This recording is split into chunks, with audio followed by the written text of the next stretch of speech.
We've been waiting for this one. I haven't actually got to talk to you this year. You had the one with Paul, right? This is Brad, friend of the program, on the both podcast. Well, you'll be on the other podcast at some point. I know. I need to come back. I definitely need to come back, but kind of sad one tonight. I mean, let's look at the positives. We had a win streak. What happened tonight, though? What happened tonight? Well, 20 points in the first quarter. That set the pace for the whole game. Bogey has 5 points. Bogey said you were going to put this on your shoulders. Fix it, man. Fix it. He did have a good game last game, though. He was the one that won it for us. He had 32, right? Okay. That's what I'm saying.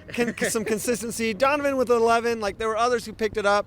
But you look down, and there's some glaring problems. Rudy had 4 points, and the ejection at the end of the game. I got to go back and watch that. I don't know exactly what happened. They didn't really show. We were driving and setting up. We couldn't see it.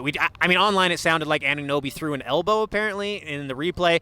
I don't know. He obviously doesn't know, so we're not saying it was him. But it looked like some pushing and shoving down the court, and then a thing, and Anunoby came up, and then Rudy shoved him away, and then a fist came in, or at least an open hand. Anyway.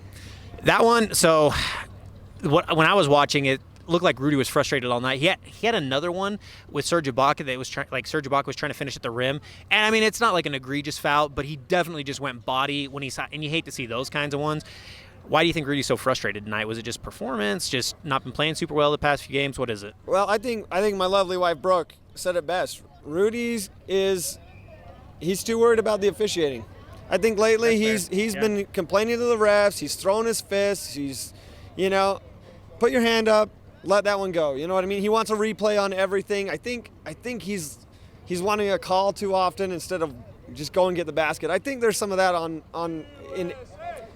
especially on I think Donovan too. It felt like every time he went up, he was just trying to get the foul instead of make those shots. He's just got to make those shots. He had a few brief moments where he showed he's really dynamic still, and he can finish at the rim. You'd hope that he wouldn't look for the foul because he is just so dynamic at talking finishing. About Rudy? I'm talking about Donovan at this point because. But I mean, as far as the highlights go, I mean, I feel like the bench, they kept us in it for a lot of the game. Who are you impressed with tonight? I mean, Ingles obviously, but I mean, it seemed like the bench is really playing well. Well, I call it the Celtics lineup, right? Where they put in Conley with Joe, Niang, Clarkson, and Tony Bradley. Yeah. Oh, Tony Bradley. He gets the game ball tonight. That guy, I know the points don't matter. That guy had an impact the whole time he was in. He was awesome. But that lineup is working. Yeah. And it worked again tonight. I mean, they're the ones who pulled us back. The starters, though, I don't know. When Bogey only has 5. But that lineup, I think that's gold. And I think that's playoff gold. Like, when you can bring a bench in like that and have some scoring production like they have been having, that's impressive. Jordan Clarkson, he had some that didn't go in. He didn't have as many minutes tonight. He's always active, though. But he's always active. He's always dynamic. He's got that jump. He's got that 2-foot jump, two-footed jump, where he can get up to the rim in a hurry. It's just impressive stuff. So the talent's there. I think the team chemistry's even there. I think they kind of live and die by the 3 a little bit, and tonight they missed a bunch of shots early, and it set the pace for the whole game, and then they're playing catch-up.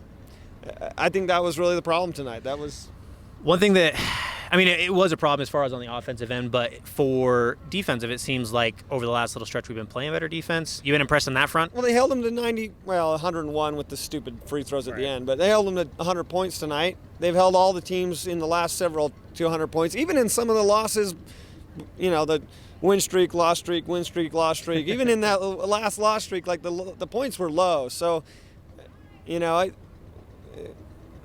can do it. The defense is there, and it can be. Royce ONeal. I said it last time I was on this here. Royce ONeal. Guy plays hard every single time. But anyway, that's... I was just going to say, just in agreement with you, that's my game ball for tonight. I know you said Tony Bradley, but I was impressed with Royce. He's been slashing. He's been shooting threes. He's on defense.